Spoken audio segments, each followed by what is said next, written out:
also what needs to change in a city like Edinburgh to do that this decade. So that's largely the piece of work I'm working on, and I'll talk a bit about that today as we go through the discussion, I'm sure, and also in a couple of weeks, which shows how we're getting on that path 2 years into the 10-year journey. Ian and Gary and John have already introduced themselves to you through various bits of these sessions already today and yesterday. But Susan, I think, is new, so I'm going to give her a chance to introduce herself as well before we get started. Thank you. So I'm delighted to be here today, and thanks, John, for inviting me.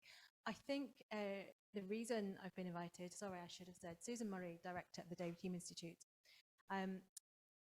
Excuse me, just to the panel, sorry to interrupt, but I don't know if you can see the notice in the chat. The reason we were established is the founders wanted more thinking coming out of places other than London. So they got round a fire and formed the David Hume Institute, name chosen for the skeptical inquiry and critical thinking that they respected from him. Over the years, we've worked on a number of things related to the economy and public policy. And I think the reason John's asked me to be here today is a piece of work we did a few years ago called the Action Project, which spoke to thousands of people across Scotland, collecting their thoughts in lots of different ways, in big groups, small groups, and surveys, topic-based conversations and place-based conversations, all about the actions and their priorities looking forward in the future. We've also done a number of things out of that related to power and who has it. So we track regularly the leaders in Scotland and the diversity of the top leaders in all different sectors.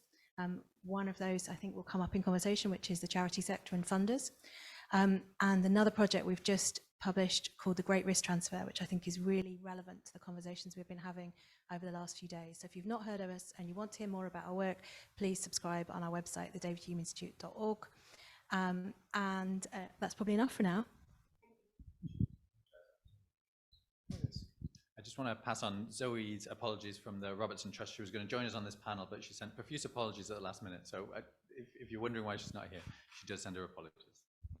Yes, so I actually hope Zoe's watching. So hi, Zoe. I miss you. Okay, so what I'm going to start with, talk a little bit about that Poverty Commission work that we did and what some of the questions that's brought up that we're working challenging with at the moment. And I'm hoping that my distinguished panelists have some answers for the difficult things we're wrestling with. If I were to summarize what that work did, what the solution to poverty, how do you end poverty in a city like Edinburgh? What that work led us to was an idea that there were 6 calls to action that you needed to work on. And that's things like we could all reel off straight away. We need a secure social security system that really does provide a lifeline, doesn't leave people struggling. We need fair work that provides enough for people to get by on, and we don't have enough of that. We need to do more there. We need homes, decent homes that people can afford to live in, particularly in a city like Edinburgh, where if we had house prices at the same level as the rest of Edinburgh, rest of Scotland, our poverty rates would be significantly lower than they are at the moment. We need to close the attainment gap. A city like Edinburgh, an affluent city, attainment levels generally high, but for the poorest kids, actually attainment levels are lower than they are in other parts of Scotland, even some of the poorest parts in Scotland. So that's a major challenge for us in progression there. Connections is really important, both in terms of affordable transport and digital connectivity, but also the sense of belonging to the city. The amount of evidence we got from our commission work, which said people in poorer communities don't feel like they belong in the city centre. They don't believe that Edinburgh belongs to them. That sense of belonging is important. And the final part of those 6 calls to action were around health inequalities. We know that the impacts on health of poverty are significant, but also that's a vicious cycle of health being a driver of poverty as well. So tackling that is a core part of the answer that we're seeking to do. And in the Commission's work and in the work that we've been doing within the Council and the rest of the city over the past few years has been about trying to address all of those bits of that picture to various levels of success so far. But that's not enough. Even doing all of those 6 things and even having governments pulling their weight properly in all of those 6 areas isn't enough to solve poverty, because all of that leaves out the the central relational part of the picture. And again, this was a very strong message that came through our commission work, is that there is a glue, a cultural change that's needed to glue all of those actions together. And that's about helping people to change the experience of being in poverty in a city like Edinburgh, remove the stigma that's associated with it, and particularly remove the stigma that's associated with seeking help and getting help. And in fact, one of the lines that came through the commission work really strongly was, if we were to do one really important thing that was a glue to hold the whole thing together, it would be to make the experience of getting help in Edinburgh less humiliating, less degrading, more human, and more a more pleasant and easy experience to navigate. And that's actually where a lot of the things that Lifting Neighbourhoods Together and other kind of projects like it across the city play a huge part, about being in the community, really leaning into those structural and cultural things that need to change, and trying to make bottom-up place-based solutions to it. So that's why we're interested in all this, and that's why I think this is all part of important part of the picture. None of that's a question, though. So I guess the question I have for my colleagues today is, in a time when the cost of living crisis is hitting everybody really hard, in the past 6 months to a year, we've been overwhelmed with stories of more and more people struggling to put money on, put food on the table for their kids, struggling to heat their homes, where the severity of poverty numbers may not have changed, but the severity of poverty in a city like Edinburgh and across the UK has significantly sharpened. How do we get the balance right of solving the crisis that's in front of us, which might be just paying a bill or just having a meal for the night? How do we balance the need to meet that immediate crisis with the need to continue that long-term structural change? And is there a danger that in a crisis like this, we tend to shift our attention too much towards crisis footing and lose that long-term cultural shift in there? I'd like to hear your perspectives on that as a start point. Do I have any takers?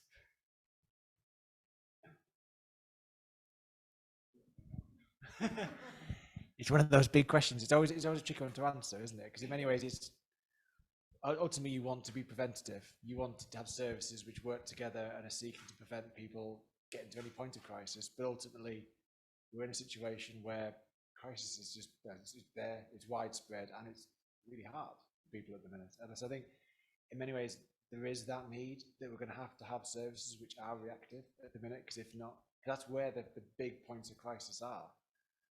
But you've got to have that understanding that there is this kind of like need for a sort of switch. And actually, as part of reactive services, you can be starting to make these small changes to the way services are delivered. Because actually, by making sort of changes which are based around sort of systems-based thinking approaches, actually, you kind of like you're addressing more than one issue at a time. Because actually, I think what we're saying at the minute is actually really is a crisis. It is very much around the kind of cost of living. But actually, that's like the cherry on top of the ice cream, isn't it? At the minute, actually, the whole very much the wrong adjective to use, because that's something you'd actually want as an ice cream. But that kind of idea actually is just something right at the top of the iceberg. Actually, there's a whole range of more deep-rooted problems, and actually, even though the focus is on the crisis, by just trying to change things under the radar, I guess, and get organisations working together and trying to tackle things in a more preventative, joined-up way of thinking, I think that's definitely the way forward. Do we think it's maybe as much a question for the people we're trying to support as it is for the organisations? I mean, what I'm struck by a lot is we want to have preventative offers and alongside crisis support, but actually, are people in a space where they can really engage with that bigger preventative question about how the wider holistic support they need around their family, when really? Or really, can people only focus on that crisis that's in front of them? I wonder, John, if that's something that you're seeing in your work. Yeah, I absolutely know what you mean. I think if you dig into things with people, once you've got them sat down and a small amount of trust or rapport between you, it often turns out that wasn't always the thing absolutely on their mind. I thought yesterday Sheila and Paul did a bit of a role play around a kind of experience that people have when we do listening processes with them to try to elucidate their underlying need. And they were trying to demonstrate a process where actually the things that deep-seated needs they have often aren't as reactionary as that. Of course, tens of thousands of people are being plunged into poverty. People who already didn't have anything, life is getting worse. I think the spaces where we can do two things at once are where some of the options lie here. So I think there's a great risk around, for instance, too much emphasis on something like warm banks, which sort of suggests there should be some sort of, instead of increasing people's benefits, why don't we just have a way of like fixing this at a community level, and then maybe we get stuck in that paradigm forever. But if you could imagine, if you had to do something like a warm bank, if you can combine that with genuinely good interactive spaces where people can feel socially included, what if you can then make it so people who can provide holistic support are in that space as well, and just start their journey of supporting someone there? We run a community pantry. We run community pantries in both our Edinburgh areas, but the one in Pennywell is actually one of the largest ones in the country. But what we can do with that is not just address food poverty in a more dignified way. We can speak to people in the queue and try to say, why are you in this queue? What could we do to try to help that? And I think there's a win-win there. And if we can look for win-wins, that's great. But if we invent a whole new layer of delivery, which is reliant for a decade, the state will become reliant on, I think we're in a real dangerous place with a quick fix. Yeah, so if I can kind of, so I don't think, I think you're right about reactivity. I'm sorry, I'm getting over a virus. I might be losing my voice, but I don't think that means the other stuff you're doing necessarily has to stop. The first thing to say is quite a lot of the current financial crisis is beyond our control, but some of it's a political choice. So there's always a democratic answer to the bits that are a political choice. And certainly for us in our council, we get an opportunity to do something about that in May, and the country in the next couple of years. So we shouldn't forget that, because you can't kind of culture change your way out of some of these things. Some of these things require more fundamental change. But so if I think about a lot of the work we're doing in services, so Plymouth is a single integrated budget. So the Health and Council have made a big heap of the money. It's all legally pooled. And if I save money in one part of the system, that can be spent in another. And lots of the work we do around bringing people together in systems and understanding systems makes things more efficient.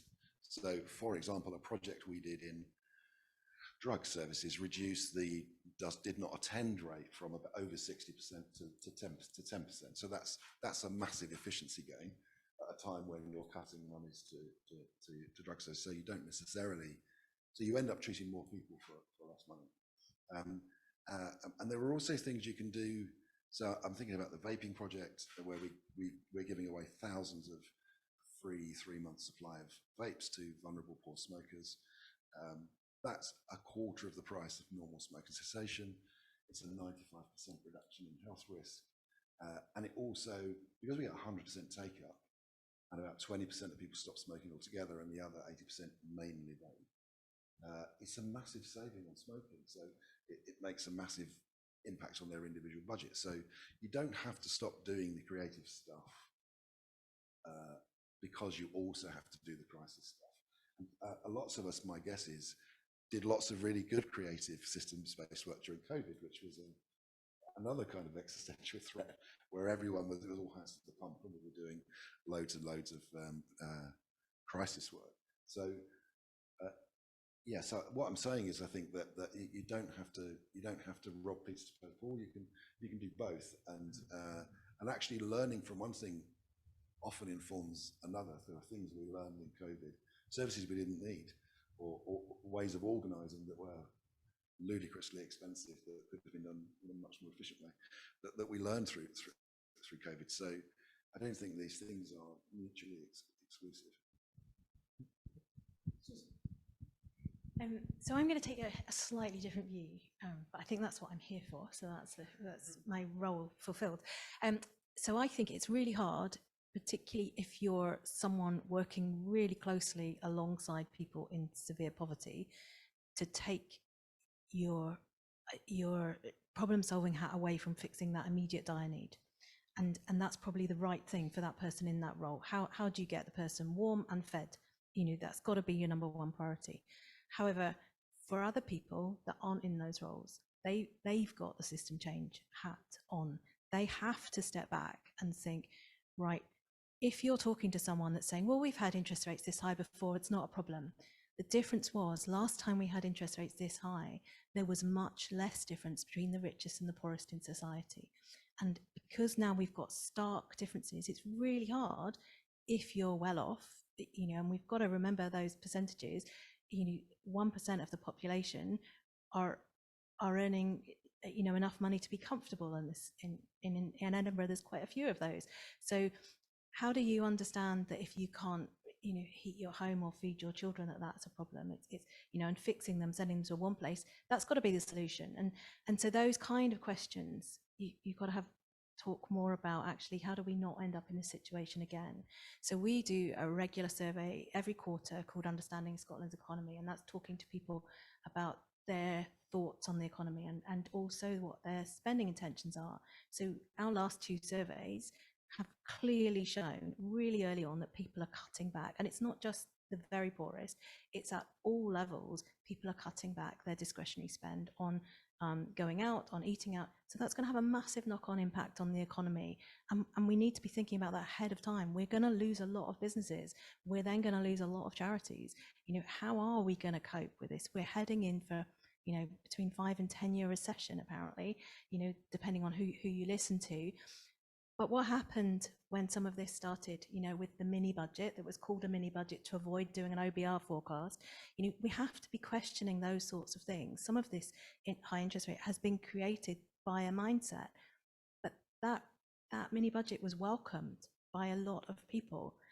And that's really interesting for me when you look at who welcomed it, because some of those business organisations particularly were welcoming it for certain reasons. That's great, but they were also the ones that opposed the introduction of the living wage. And if we think about that, that's one of the biggest things that's made an impact on poverty in the UK. So how do we talk about systems change? And it's probably bringing in more people in to expose them to mindsets that maybe they're not aware of at the moment. And that's a big challenge. So for me, in a think tank that's primarily focused on the economy, I have to reach out and make sure more people are hearing from the voices that don't usually get heard on the economy. And that's giving people agency to feel they have something to say, because when you ask anyone about the economy, they actually think they know nothing. Whereas if you ask them with another frame, they know a lot. They just don't call it in that terms. And I think for me, listening to the conference over the last few days, language for me is a bit of a barrier. So I understand when you're talking about commissioning and appreciative inquiry and all of that, what do I call it? Having a chat and listening. But that's not what a funder wants to hear. A funder wants proper language, system, and we maybe need to call that out a bit more, or maybe it doesn't matter even. But for me, we've got to ask some of those questions, like, why do we use certain language in certain ways? And is it about us all using the same language, or is it just about us being able to flex our language depending on what situation we're in? So I think that last question is a really good one. I'm going to bounce it straight back to Ian, actually, because he's just here with me. So why do we use the language that we do? Is that a barrier to the people we're trying to help? Is it a barrier to the governments we're trying to work with, the partners we're trying to work with? Or are we all actually talking the same language? I think that's a great question. I think in many ways, it probably is that we ultimately are all talking about the same things, apart from, come from academia. You try and make it sound more academic because you want to sound more intellectual, and you want to be funded. And you want to be funded, or you might be a commission. And it's in a particular setting, and you want to make the language almost suit that stage or that environment. But ultimately, we are talking around having conversations with people, understanding what it's like on the ground to experience, and what's the lived experience of politics, rather than saying, like, what do you understand about the economy? What's your lived experience at the minute? And I think that's why this idea of having conversations is so key and fundamental to it all in many ways, because it's easy for someone to sit high and mighty from the ivory towers and almost prophesize down, or this is what's needed, or we'll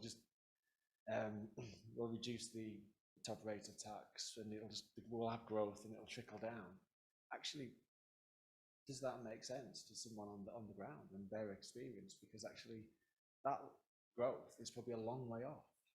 So it's about understanding, I guess, the voices all the way through the system there as well. It's not just about the people at the top. It's actually, well, they're going to interact with a range of businesses and support services, and actually what happens to them because of that change in the tax rate, for example, how that then filters down to the people in front experiencing the ultimate crisis in that.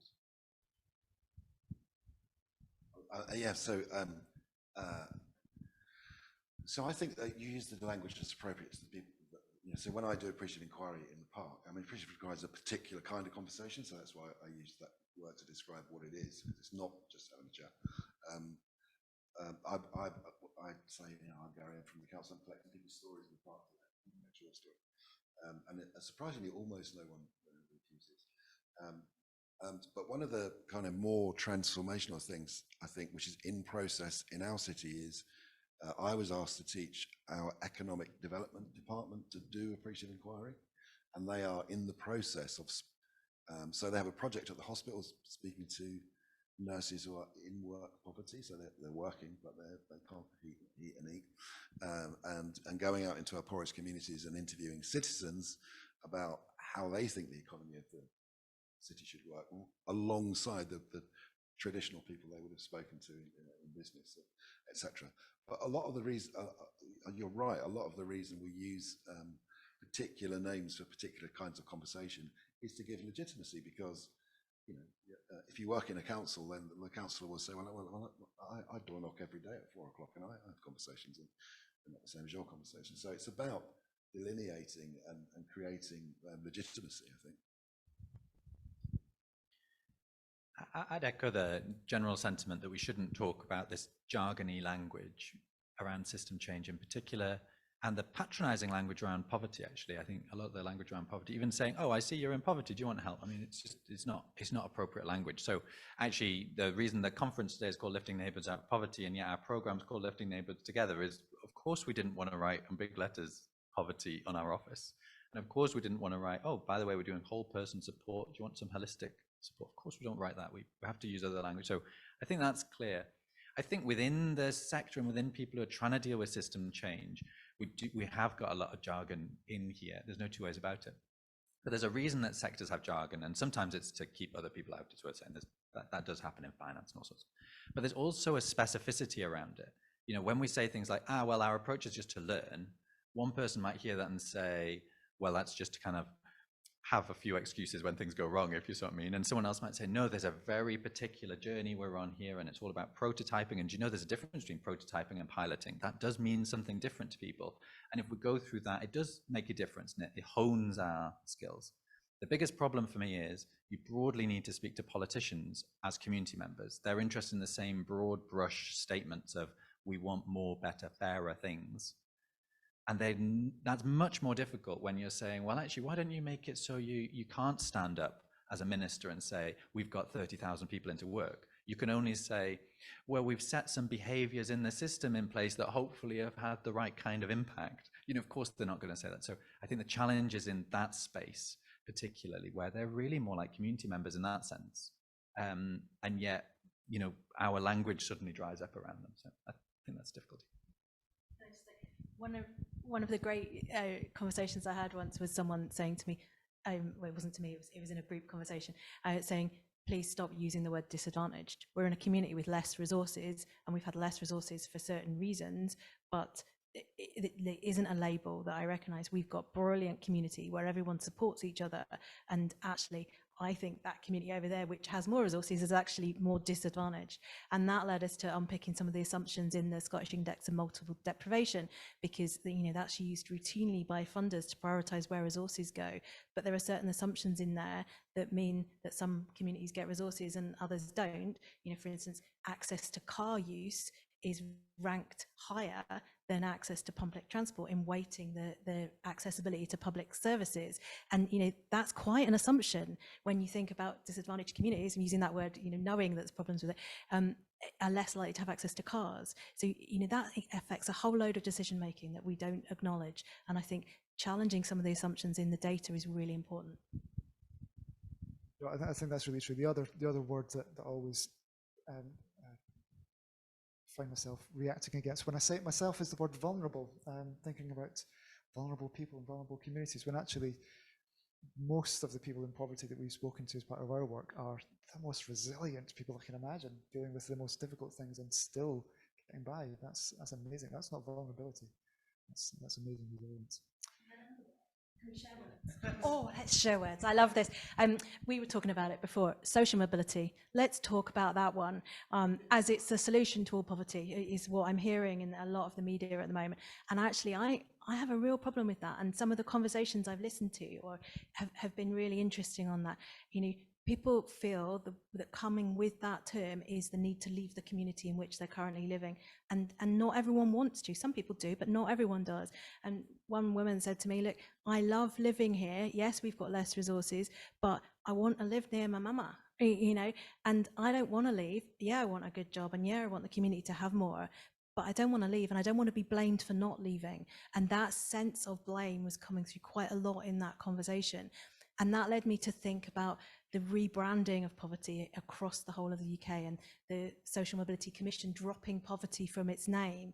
And I think we need to talk more about that, because there is, you know, a focus on social mobility at the moment in certain spheres and dropping of the word poverty. And I think we need to talk about that. It's a level of resources.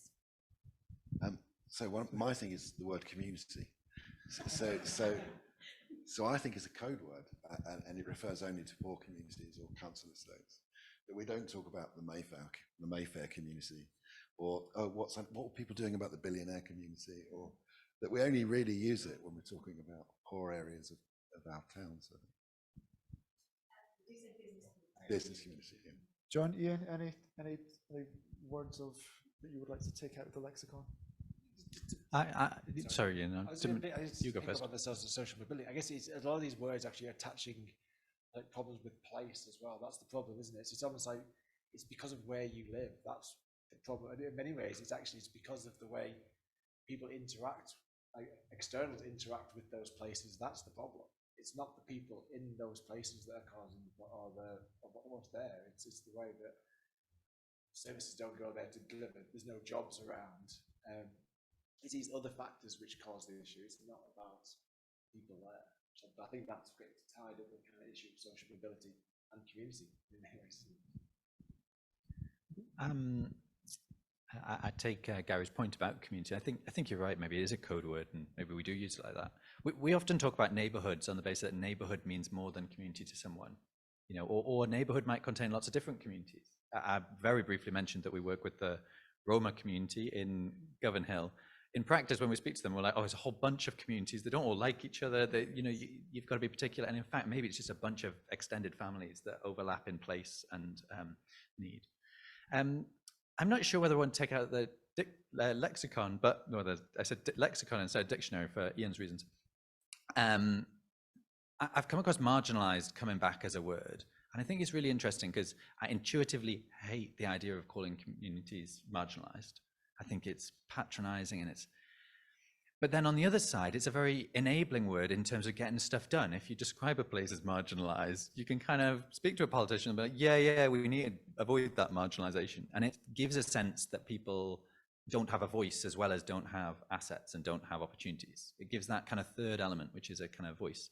They might have community spirit there, but do they really have the community planning route in? You know, are they really in charge of decisions in their area?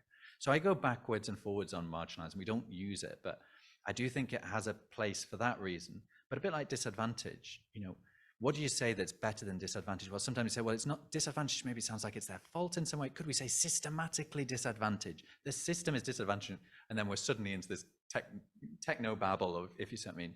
So I think one of the difficulties is words like fair make sense but are meaningless because you can interpret it however you like. I remember the Conservative manifesto around big society all having fairness at its core.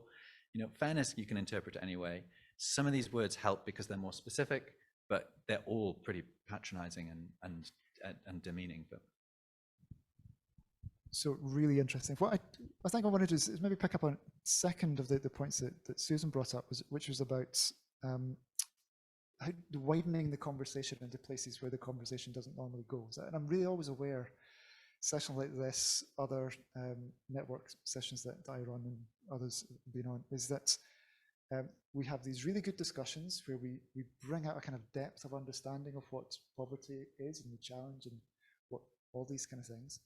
But we're far too often talking to people who are broadly on the same page as we are and broadly working in the same area. And if we're going to get to that kind of wider change in society, then actually we need to be raising awareness and understanding amongst people who disagree with us. And that's a bit of a challenge for us and something that we're wrestling with how we do in a way that's real and meaningful. So I guess my question for the panel is, have you cracked that nut? Have you seen examples of that widening the conversation to new places piece? Or is this just a difficult challenge that no one has a solution to? I'm going to point to Gary to answer that.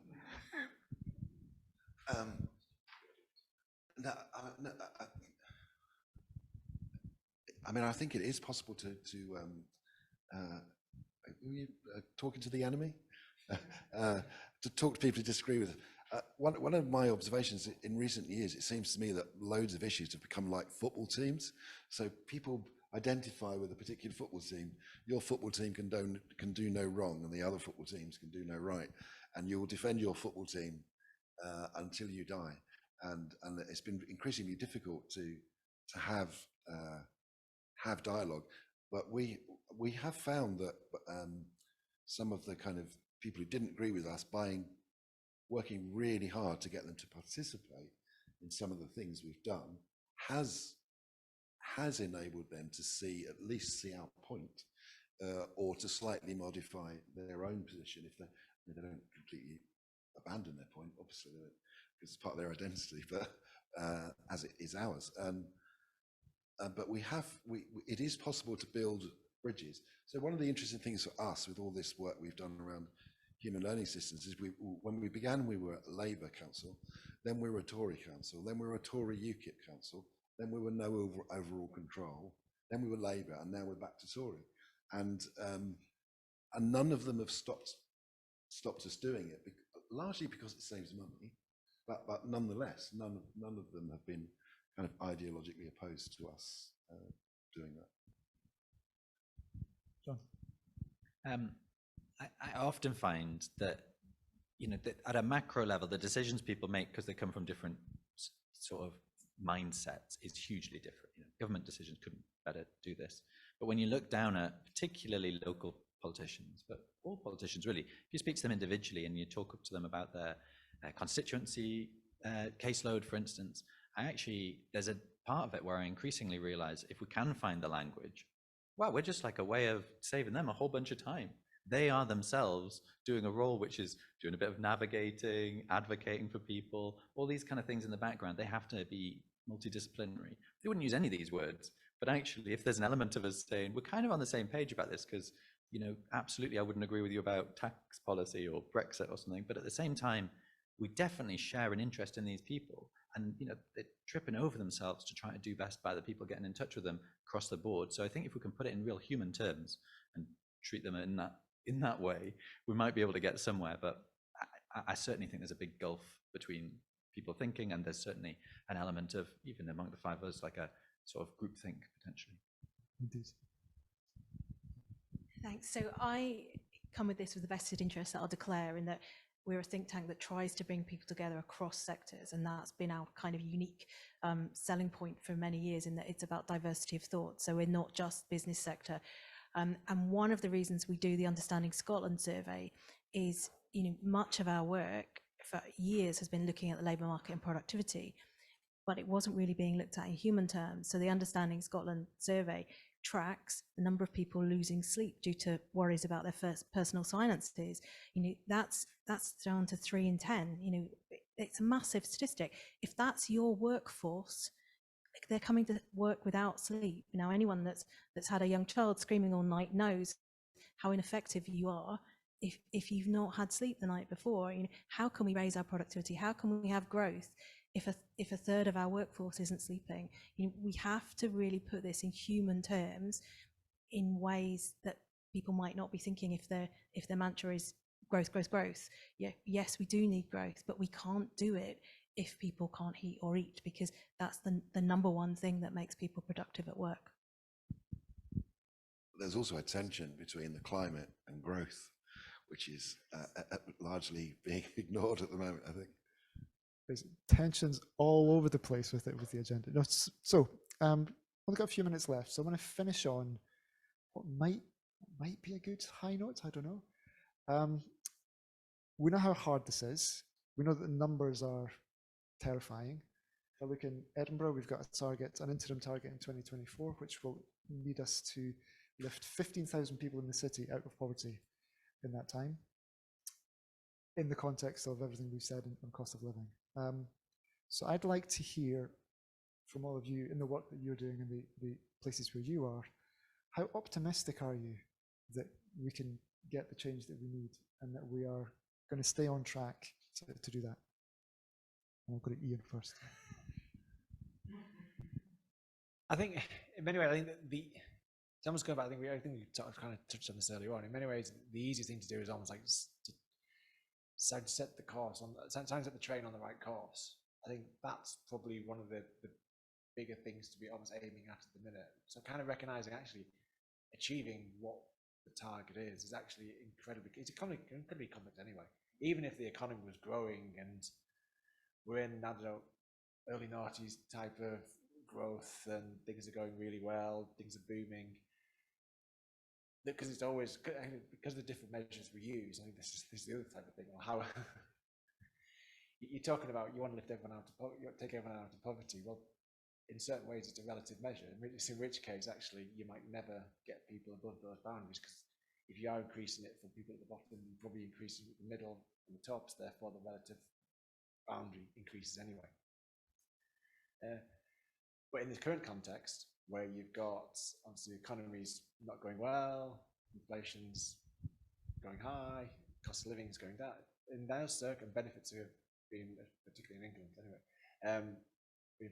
that becomes more challenging to achieve those outcomes. So in many ways, the focus is probably, in my view, is around getting the context right, getting the way we deliver services, the way we deliver support, and getting that right, and then the outcomes will eventually achieve. But whether we'll ever get to a situation where poverty is eradicated, no. I think it comes down to that measurement thing.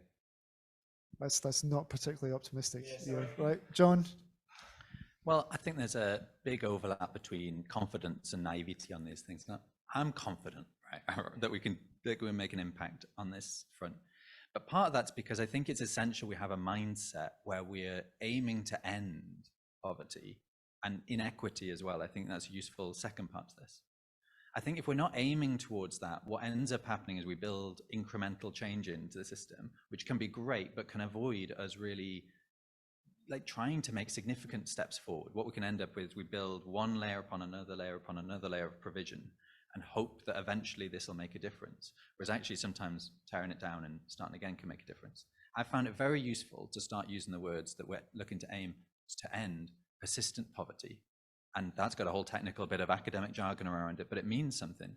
And inequity, because then we're saying, look, the inequity bit, is it fair or not? And the persistent poverty aspect says, of course, people are going to spend some parts of their life in poverty. Some parts of your life are easier and harder, higher income, lower income. We build this into our social security system already.